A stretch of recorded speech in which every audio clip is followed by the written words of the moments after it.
नालायक है बाबर आजम, नालायक है मोहम्मद रिजवान। गंदी इनिंग्स अब्दुल्ला शफीक की तरफ से और गंदी इनिंग्स तैयब ताहिर की तरफ से। किसी को यहां पे आता ही नहीं है कि हमने मैच पाकिस्तान के लिए कैसे फिनिश करना है।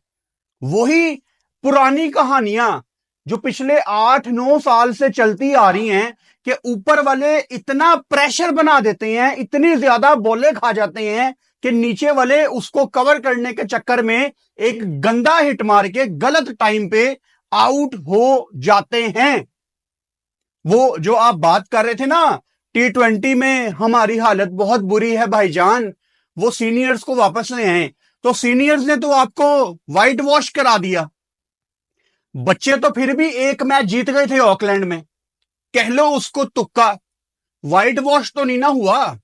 हालांकि वो भी जलालत ही थी, लेकिन व्हाइट वॉश आपके सीनियर्स कब तक बैक करोगे, कब तक आंखों के आगे हाथ रखोगे। 2015 में 10 साल गुजर गए, बाबर आजम का वनडे का डेब्यू है। आज तक कोई एक मैच से ज्यादा मुझे मैच गिनवा दो कि उसने अपने बलबूते पे जितवाया हो। मैं पढ़ता हूं आप लोगों के कमेंट्स जो नीचे आते हैं ना कि यार बाकी क्या कर रहे हैं, बाकी भी तो कुछ करें। यार ये बातें मेरी जान एक दो मैचों में अच्छी लगती हैं या 2-3 महीने ये बातें सुनने में अच्छी लगती हैं, लेकिन ये कैसा आपका पाकिस्तान का सबसे बड़ा बैटर है जिसका 10 साल में सिर्फ एक मैच है जो उसने अपने बलबूते पे जितवाया हो। बड़े मैचों की बात कर रहा हूं जहां पे टीम को जरूरत है, वो 2019 के वर्ल्ड कप वाला। यानी उसकी एक अच्छी इनिंग्स निकालने के लिए भी मुझे 6 साल पीछे जाना पड़ता है। आज उससे आप पूछ लें आपकी बेस्ट नॉक कौन सी है तो उसको भी 6 साल पीछे जाना पड़ेगा। इतनी बॉलें खा जानी, इतनी बॉलें खा जानी। फिर मैं लोगों की पोस्टें पढ़ रहा हूं सोशल मीडिया पे कि बाकियों ने तो कुछ नहीं किया, कम से कम इसने 50 किया, बड़ी कंफर्टेबल नॉक थी। और यार आप लोगों ने कब इस डार्कनेस से बाहर निकलना है? आप किसी इंडिविजुअल का 50 देखने के लिए पाकिस्तान का मैच देखते हो? आप तो आने वाली जनरेशन को भी गंदा कर रहे हो, क्योंकि आप जब छोटे बच्चों के साथ बैठ के ये कहते होगे ना कि यार पाकिस्तान तो मैच हार गया, लेकिन चलो बाबर ने 50 बड़ा अच्छा किया, रिजवान ने अपना 37 बहुत अच्छा किया, तो बच्चे भी आपसे यही सीखेंगे, बच्चे भी आपसे यही पिक करेंगे। अपने बच्चों के सामने ये बात किया करो कि यार पाकिस्तान हार गया, ताकि उनके अंदर पाकिस्तानियत जाए, उनके अंदर से ये इंडिविजुअल्स को प्रेज करना, ये स्टैट पैडिंग करना कि अपनी ये जो टीवी पे बैठ के क्रिकेटर्स फहीम अशरफ हो जाए, हमारे पुराने लेजेंड्स हो जाए, वसीम वकार, शुएब, किसी का नाम ले लो भाई, ये जो सारे बैठ के कहते हैं कि अपने रन्स अपने रन्स अपने रन्स करने बंद करने पड़ेंगे, ये कौन है जो अपने रन्स करता है? ये नंगा सच आपको फुरकान भट्टी जो गंदा लगता है आपको, मैं गंदा लगता हूं ना, कोई टेंशन की बात नहीं है, लेकिन हम में से किसी एक ने तो नीचे गटर में जाके गंद साफ करना है ना। वो जिम्मेदारी मैंने उठाई हुई है। मुझे गालियां निकालनी है, निकाल लो, लेकिन जब तक मैं हूं मैं आपको यहां पे बताता रहूंगा कि यहां सिर्फ अपने रन्स होते हैं। और कोई एक दिन तो ऐसा हो जब आप खड़े होके अकेले अपने बलबूते पे बल्ला ऊपर करके बाहर जाओ। आपने 43 रन से न्यूजीलैंड को यह मैच जितवा दिया यार। मैं कितनी दफा आपको यह मिसाल दे चुका हूं कि जब एक बच्चा पहली दफा क्रिकेट खेलना शुरू करता है ना, उसका कोच उसको यह नहीं कहता कि बेटा आज आपने 50 करनी है, आज आपने 100 करना है। नहीं, उसका कोच ये नहीं कहता। उसका कोच ये कहता है कि बेटा मैच फिनिश करके आना है। और यहां पे तो बकौल आजम अंकल के वही कोच हैं, वही मेंटोर हैं। विद ऑल ड्यू रिस्पेक्ट, शायद फिर उनको मेंटोरशिप करनी नहीं आती, उनको कोचिंग करनी नहीं आती। खुद आजम अंकल ने और उनके भाई ने अपने कमेंट्स बंद किए हुए हैं पिछले 1.5-2 साल से। ऑन करो ना कमेंट्स, आपको वही सब सुनने को मिले जो हमें यहां पे फूलों के हार पहनाए जाते हैं। खुद तो बड़ा आसान है चुप करके साइड पे हट जाना, पाकिस्तान कौम के अंदर जितना गुस्सा भरा हुआ है ना, ये बाबर आजम, मेरी बात आप समझ लो, T20 से जैसे आप साइड पे हो गए हो ना, वनडे आपका 2027 का वर्ल्ड कप है। उसके बाद आपने अगर ना जितवाया पाकिस्तान को ओडीआई वर्ल्ड कप, तो उसके बाद आप भूल जाओ कि आप वनडे भी पाकिस्तान से खेल सकोगे। 10 साल में क्या यार, 6000 रन, हाईएस्ट स्कोर नेपाल के अगेंस्ट। मैं हाईएस्ट स्कोर नेपाल के अगेंस्ट किया हो, मैं तो रोज कोशिश करूं यार, मुझे आज इससे ज्यादा स्कोर करना है। मेरा हाईएस्ट स्कोर नेपाल के अगेंस्ट नहीं होना चाहिए। मैं न्यूजीलैंड, ऑस्ट्रेलिया, इंडिया को तो चलो सवाल ही पैदा नहीं होता, ये बल्ला भी उठा ले डरपोक कहीं के। लेकिन ये अपना हाईएस्ट स्कोर किसी बेहतर टीम के अगेंस्ट करने की कोशिश तो करो, अपने पर्सनल करियर के लिए, जिसमें आप लोग एक्सपर्ट हैं। रिजवान साहब आखिर में गंदा शॉट मार के, यकीन करो उसने गंदा शॉट मारा ना, मैं अगर लो इसने ये गिरने लगा, वो यू है, गंदा शॉट मार के नीचे गिर गया। और भाई बस कर दे ये एक्टिंग, ये ब्लैक एंड व्हाइट फिल्मों का जमाना नहीं है रिजवान। लोगों के पास सब्सक्रिप्शंस हैं नेटफ्लिक्स की, जिनके पास नहीं है उन्होंने दोस्तों से देख के फिल्में देखी हुई हैं। लोगों को पता है कि फिल्में देखने में कैसी होती हैं। तो ये एक्टिंग, ये फिल्में, ये मेरी जान ना दिखा। मैच जितवाता, आज खड़े होना था वहां पे मेरी जान, खड़े होना था वहां पे। मैं खुलेआम यहां पे बोलता हूं कि मैं रिजवान की कप्तानी के हक में नहीं था, लेकिन कभी भी मैंने ज्यादती करके उसको रगड़ा नहीं लगाया। आज खड़ा होना चाहिए था यार, आज जितवाना चाहिए था। आज आपकी इज्जत की बात थी, इज्जत की बात थी आपकी कि आप T20 की सीरीज हारे हुए हैं। वनडे में आप कम से कम व्हाइट वॉश तो बचा लेते यार। किस काम के हैं ये सीनियर्स। अब्दुल्ला शफीक पे आ जाओ, अब्दुल्ला शफीक से मेरी मुलाकात लाजमी होगी अगले 1-1.5 महीने में। मैं पूछूंगा अब्दुल्ला से कि भाई तेरा मेंटोर कौन है, तू ये किसको फॉलो कर रहा है, तेरा रोल मॉडल कौन है। क्योंकि अगर आप ये 56 बॉलों पे 33 कर रहे हो, तो मैं बड़े रिस्पेक्ट के साथ कहना चाहता हूं कि आपने ऊपर से खाना खराब कर दिया था, आपने ऊपर से कबर खोद दी थी। अब्दुल्ला शफीक, आपको मैंने बहुत ज्यादा हाई रेट किया है, आप बड़े सॉलिड प्लेयर दिखते हो। आपके मेंटोर की जुबान में बोलूं तो आप बड़े किताबी प्लेयर दिखते हो। लेकिन अब जो व्हाइट बॉल की क्रिकेट है वो डोमिनेट करने का नाम है। अगर ऊपर से आके आपने डोमिनेट ना किया, और यार अपने साइम अयूब से ही सीख लो, क्या करता है वो, डोमिनेट करता है। वो अलग बात है जिसको हमारे सीनियर्स ने शुरू में डोमिनेट करने से रोका, हारिस की तरह, हसीब की तरह, साहिबजादा फरहान की तरह। लेकिन पानी अपना रास्ता बना लेता है।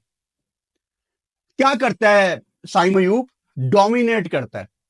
अगर अब्दुल्ला आप इन्हीं रास्तों पे चले गए ना कि ड्राइवें स्टाइलिश, एक अच्छी बॉल छोड़ दी, तो ठीक है, आप फिर श्रीलंका में टेस्ट सीरीज ही खेलो, वो आपको सूट करती है। वनडे क्रिकेट अगर किसी ने खेलनी है, उसको डोमिनेट करना पड़ेगा। इमामुल हक के बड़ी गंदी यहां पे बॉल लगी यार, मेरी दुआ उनके साथ है। वो बहुत बहुत बहुत गंदा बॉल इमाम के यहां पे लगा है, बड़ी दर्द हुई होगी उसको यार। ठीक है, हम इमाम की टीम में आने के हक में नहीं थे, लेकिन सोशल मीडिया पे मैं देख रहा हूं लोग कह रहे हैं कि इमाम एक्टिंग कर रहा है। यार तुम लोगों को पता है ये बॉल कितनी जोर से लगता है। ये मैं खुद भी मजाक से ऐसे करूं ना तो खुदा की कसम लगता है बॉल, ये हार्ड बॉल है, ये लेदर बॉल है, ये चीर देता है मुंह को यार। अगर वो बच्चे को बॉल लग गया है, ठीक है, हमें एज ए प्लेयर उसके खेलने पे इख्तलाफ है, और बच्चा तो पाकिस्तानी है ना यार, बच्चा तो हमारा अपना है ना। तो इतने भी गंदे ना बनो कि किसी को बॉल लग गई आप लोग कहते हो ये एक्टिंग कर रहा है। पता नहीं क्या हो गया हमें यार एज ए नेशन, इतने गंदे, इतने हम मजाक वाले रास्तों में चले जाते हैं। तैयब ताहिर पे आ जाते हैं, 31 बॉलों पे 33। तैयब ताहिर, ये मैच नीचे से डजन मैटर, ऊपर से जितनी मर्जी बॉलें ऊपर से जाया हुई हैं, नीचे आखिर में सिचुएशन ऐसी बन गई थी, क्या मतलब 30 पे 60 वाली सिचुएशन बन गई थी ना, ये आपको खत्म करना चाहिए था मैच। चलो मैं किसी दिन ये बात कर सकता हूं कि यार ऊपर से ज्यादा बॉलें खा ली गई थी, लेकिन आज बड़ी खूबसूरती से नीचे ऐसा मैच बन गया था कि आप खत्म कर सकते थे। इवन नसीम शाह के आउट होने के बाद भी आप ये मैच खत्म कर सकते थे। ये थोड़ी सी शायद स्किल की कमी है। देखो, तैयब ताहिर या कोई भी पाकिस्तान का यंगस्टर अगर ये वीडियो देख रहा है तो आपको ये समझने की जरूरत है कि आप यंगस्टर्स का मुकाबला किसके साथ है।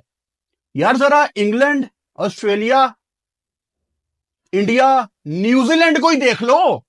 अब्बास को देख लो, वो न्यूजीलैंड के, वो हे को देख लो जो ऊपर खेलता है। आपका मुकाबला किनके साथ है? ये जिन भूत हैं सारे।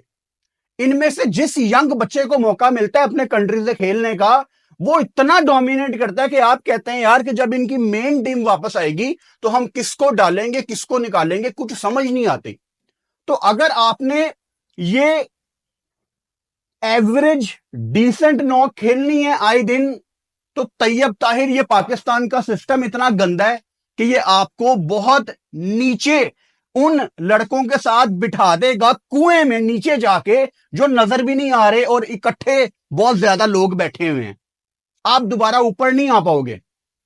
पाकिस्तान ने अब वनडे क्रिकेट बांग्लादेश के अगेंस्ट, पता नहीं अभी बातें की जा रही हैं कि शायद पूरी वनडे सीरीज ही खत्म करके 5 T20 मैच खेल लें, या 2 वनडे 5 T20। अभी उस पर फाइनल डिसीजन आना है, लेकिन देखना पड़ेगा कि आकिब जावेद, जो कि मसले तो हैं आकिब अंकल में भी, लेकिन अब वही आपके कोच हैं फिलहाल, वो कहीं पे भी नहीं जा रहे जो सिनेरियो दिख रहा है। अब उन्होंने आज बैक करने की कोशिश की, खिलाया तैयब को, लेकिन मुझे लग रहा था कि पाकिस्तान शायद आज खुशदिल शाह के साथ जाए और तैयब को ड्रॉप करे या इरफान को वापस लेके आए। देखो, आपने इन यंगस्टर्स को ड्रॉप नहीं करना, इनको कम से कम 15 में रखो प्लीज।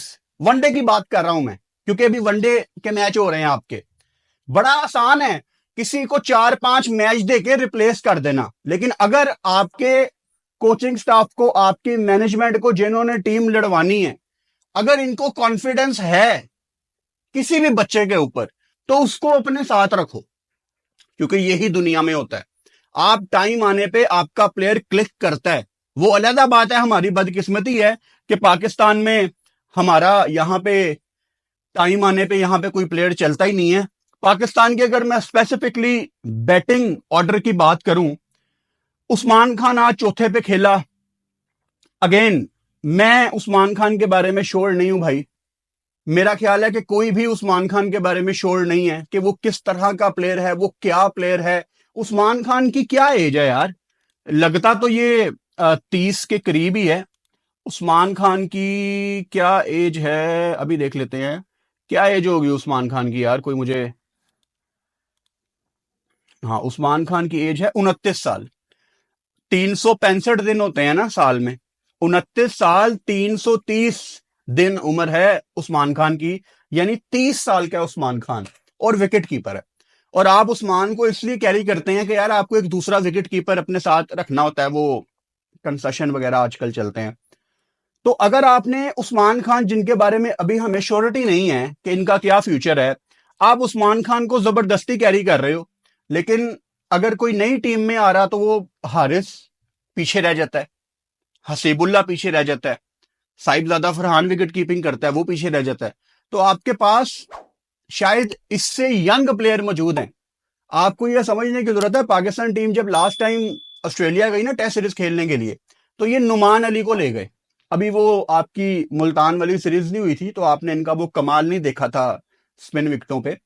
तो नुमान अली, मतलब कोई इतना, मतलब उनकी बहुत ज्यादा एज है यार नुमान भाई की।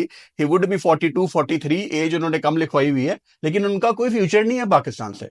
और मेरा ये मसला है कि मैं लॉन्ग टर्म में देखना चाहता हूं कि पाकिस्तान किसको बनाता है।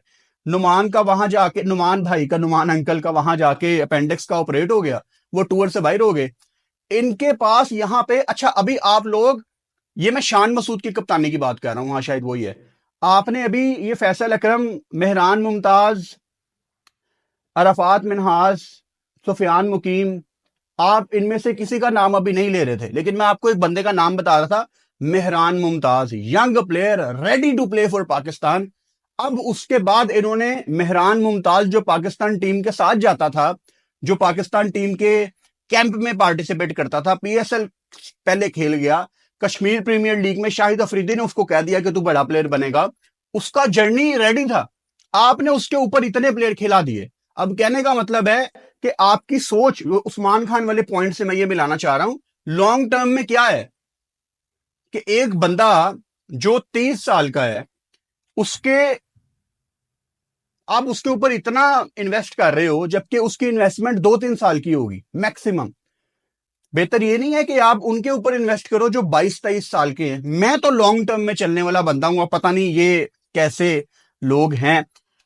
पाकिस्तान की बैटिंग ने, जैसे कि रोज आए रोज पाकिस्तान टीम निराश करती है, मेरा ख्याल है ये भूल गए थे कि ये 42 ओवर्स का मैच है, क्योंकि इन्होंने रन रेट बहुत चढ़ा दिया था। देखो, अगर अब्दुल्ला ऊपर से नालायक इनिंग्स खेल गया है ना, अगर अब्दुल्ला ऊपर से बॉल्स खा गया है तो ठीक है, नीचे से बाबर आजम का खड़े रहना विकेट पे बहुत इंपॉर्टेंट था, ये मैं भी मानता हूं, वो पाकिस्तान की रीढ़ की हड्डी है। लेकिन पाकिस्तान की रीढ़ की हड्डी को रिक्वायर्ड रन रेट को मीट करना है यार। मैं कब से आपको बता रहा हूं, आप बाबर आजम को जज करने के लिए ना, जब वो बैटिंग करने आए, सिर्फ करंट रन रेट और रिक्वायर्ड रन रेट को नजर में रखा करो। 10 में से 9 दफा ये होगा, शायद ये 10 में से 10 दफा ये हो जाए कि जब बाबर बैटिंग करने आएगा रिक्वायर्ड रन रेट कम होगा, लेकिन जब वो आउट होकर जाएगा तो रिक्वायर्ड रन रेट ऊपर चढ़ा होगा। यार, आपकी जिम्मेदारी है बाबर कि आपने अपने साथ पूरी टीम को खिलाना है। रिजवान, आपकी भी ये जिम्मेदारी है कि अगर आप पे मैच आ गया, आपने अपने साथ पूरी टीम को खिलाना है। अब अपने साथ पूरी टीम को खिलाना है, इसका मतलब ये नहीं है कि आपने रना बॉल खेलना है। एक तो हमारे लोगों को ना बताना पड़ता है एबीसी की तरह। अपने साथ पूरी टीम को खिलाने का मतलब है कि आपने ज्यादा प्रेशर अपने ऊपर लेना है, आपने दूसरों के लिए ईज पैदा करनी है, आसानी पैदा करनी है कि मैं खड़ा हूं, तुम लोग मारो। लेकिन यहां पे सिस्टम पुट्ठा है। यहां पे यूएसए का सुपर ओवर सीनियर्स हमारे डगआउट में ऐसे बैठे हुए थे, टांगे कांप रही थी उनकी। यहां पे ऑस्ट्रेलिया के 7 ओवर के मैच में हमारी लेजेंडरी ओपनिंग जोड़ी नहीं आई और आसान अगले मैच में 20 ओवर में आ गई। तो मुश्किल का हल यहां पे कोई नहीं निकालना चाहता। ये जो यंग बच्चे हैं आपकी टीम में, चाहे वो तैयब हो जाए, इरफान हो जाए, इस स्क्वाड की बात कर रहा हूं, या टी20 में, इन्होंने किसको देखना है? इनको देखना है ना। वो पिछले मैच में कैसे रिजवान नाच नाच के आउट हुआ है, तो बच्चों ने किसको देखना है? भाई, क्रिकेट में पता क्या होता है, अगर ओपनर बैटिंग करने गया है ना, तो सारा ड्रेसिंग रूम बैठ के ओपनर को देख रहा होता है कि यार ये कैसे खेलता है, क्योंकि उसको देखने के बाद आपको पिच के बारे में पता लगता है। यहां पे अगर कोलैप्स हो गया है और उसके बाद आपका सीनियर प्लेयर नाच नाच के आउट हो रहा है, तो फिर बाकियों ने क्या करना है? यहां पे कुछ भी नहीं करना था बाकियों ने। ये 42 ओवर्स का मैच, अगर कोई सोया हुआ था रात को, तो उसको बता देता हूं कि पिछले 2 दिन से ये तरंगा के पास एरिया, ये माउंट मैंगनोई जहां पे ये मैच था, यहां पे पिछले 2 दिन से बारिश हो रही थी और उसके बाद आउटफील्ड काफी ज्यादा गीली थी। मुझे समझ नहीं आया कि इन्होंने पूरे ग्राउंड को कवर क्यों नहीं किया यार। आज भी हम क्रिकेट में इतनी नालायकियां देखते हैं। अगर आपने पिच को कवर किया हुआ है, श्रीलंका पूरे ग्राउंड को कवर करता है, ईडन गार्डन्स कलकत्ता पूरे ग्राउंड को कवर करता है, उसके अलावा मुझे कोई याद नहीं आता। तो ऐसा क्यों है? मतलब ये कोई ऐसे कवर्स तो नहीं है जो बड़े महंगे हैं, कोई अफोर्ड नहीं कर सकता। तो पूरे ग्राउंड को अगर वो कवर करते हैं तो ये इतना डिले ना आता और 42 ओवर्स का ये मैच ना होता। दिस इज समथिंग जो कि मेरा ख्याल है आईसीसी को ये रूल बनाना चाहिए तमाम एटलीस्ट फुल मेंबर्स के लिए कि अगर ओवरनाइट बारिश हो रही है तो ग्राउंड कवर होना चाहिए यार। और वो बाय द वे आखिर में जो लाइट्स बंद हो गई, दैट वाज वेरी अनफॉर्चुनेट। अगर वो लाहौर में होता यहाँ पे, तो इंडियंस ने कहना था देखो देखो पाकिस्तान थर्ड क्लास कंट्री, और ये अगर इंडिया में हो रहा होता तो पाकिस्तानियों ने कहना था देखो देखो वर्ल्ड रिचेस्ट क्रिकेट बोर्ड। तो उसी दोनों ने सारी जिंदगी यही कर मर जाना है।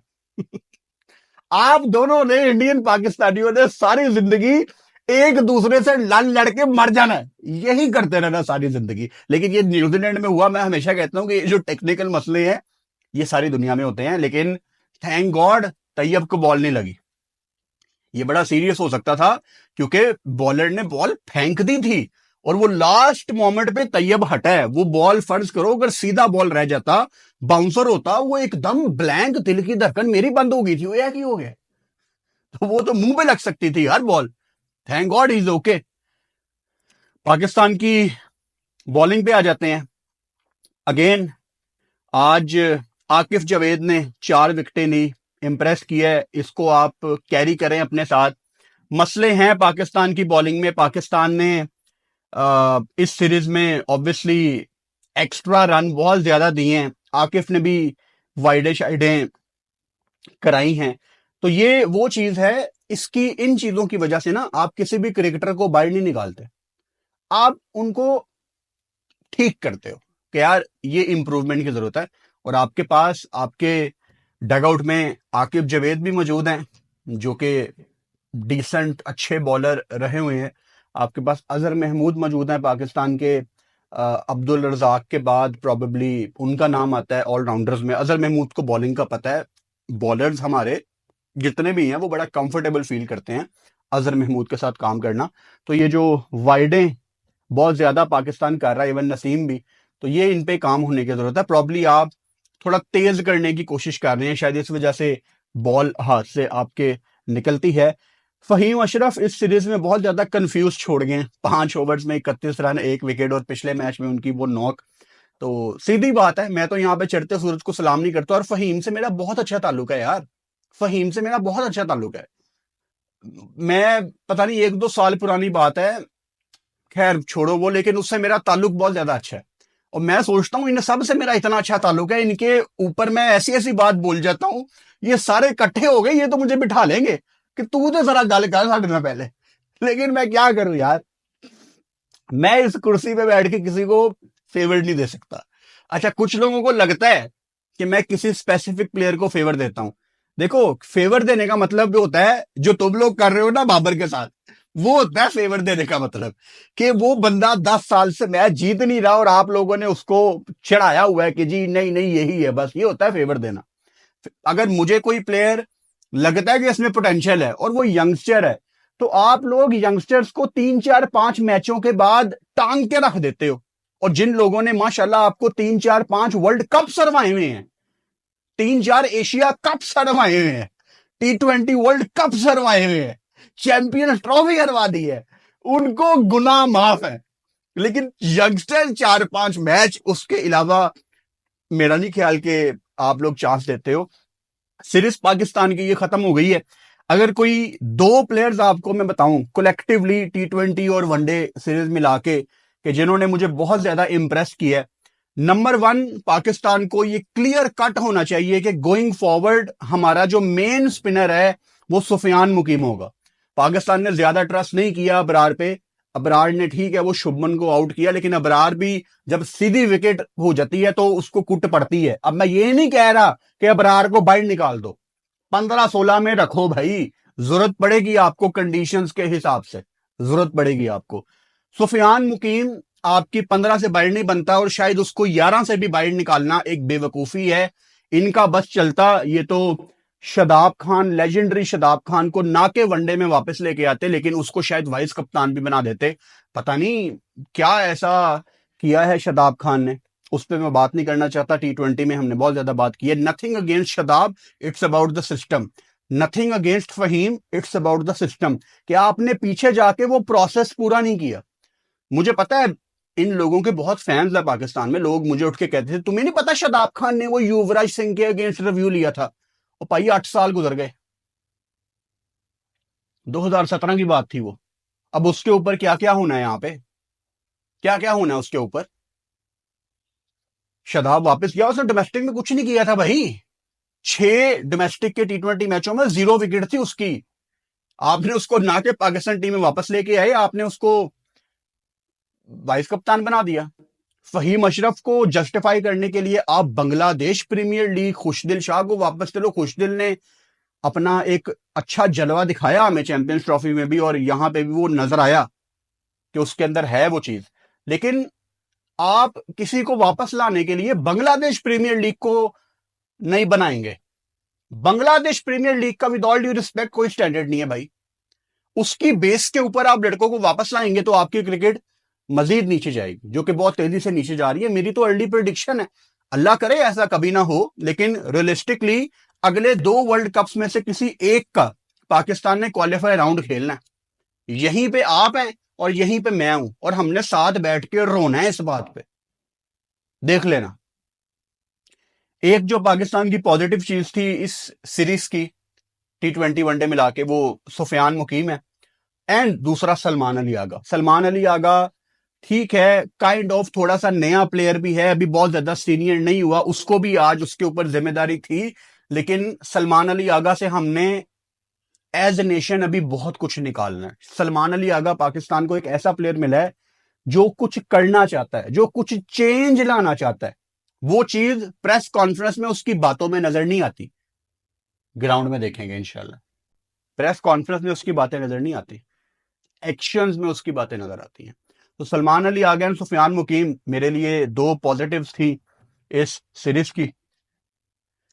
टफ थी ये सीरीज बहुत ज्यादा। जब हमने इस पे वीडियोस करना शुरू की थी तो पाकिस्तान में, यहाँ पे पूरी दुनिया में ऑब्वियसली रमजान चल रहा था, रोजे थे, तब तो आसान होता था, लेकिन फिर उसके बाद रात 3 बजे उठ के ये वनडे सीरीज कवर करना, जागना, क्योंकि इंपॉर्टेंट है, जाग के मैच देखना बड़ा आसान है। यहाँ पे मैं सामने स्कोर कार्ड रखूं और आपको पढ़ के बता दूं, लेकिन जब तक आप क्रिकेट नहीं देखेंगे आपको बारीकियां नहीं पता लगेंगी। वो जैसे मेरे भाई ने मैच नहीं देखा, वो उठ के मुझे कहता है यार बाबर क्यों ओपन कर रहा है, और मैं कहा इमाम को बॉल लगी है, मैं सोया होता, मुझे भी नहीं पता होता। एक एग्जाम्पल दे रहा हूँ। तो देखना बहुत इंपॉर्टेंट है, इसीलिए सारी रात जाग के एक एक बात लिख के, क्योंकि बातें भूल जाती हैं, बातें बहुत ज्यादा होती हैं, तो लिखा करो। जो भी अगर कोई वीडियो बनाता है लिखा करो, याद रखा करो, ताकि पॉइंट बनाने में, कड़ी से कड़ी जोड़ने में आपको आसानी रहे। आई होप कि आपको ये पाकिस्तान न्यूजीलैंड की मेरी कवरेज थोड़ी अच्छी लगी होगी। काफी ज्यादा फैंस को नहीं अच्छी लगी होगी क्योंकि उनके फेवरेट प्लेयर्स कुछ कर नहीं सके, उसके लिए मैं यहाँ पे कुछ नहीं कर सकता। मैं आपकी पर्सनल हैप्पीनेस का यहाँ पे जिम्मेदार नहीं हूं, मैं यहाँ पे सिर्फ आपको सच बताने के लिए बैठा हूं। ज्यादातर आपको पसंद नहीं आएगा, लेकिन मैं इसमें कुछ नहीं कर सकता, आई एम हेल्पलेस। चैनल को सब्सक्राइब कर लो। मंडे या ट्यूसडे को पाकिस्तान के 2-3 वीडियोस लाइनअप हैं, अच्छे इंटरेस्टिंग टॉपिक्स हैं, तो वो मंडे वीडियो आती रहेगी पाकिस्तान क्रिकेट पे। अभी पीएसएल में टाइम है, और पीएसएल में भी रोज रात को हमारी वीडियो आनी है, तो पीएसएल भी मिलके एंजॉय करेंगे। चैनल को सब्सक्राइब कर लो और बेल आइकन लाजमी दबाओ ताकि आने वाली वीडियोस का नोटिफिकेशन आपको मिल सके।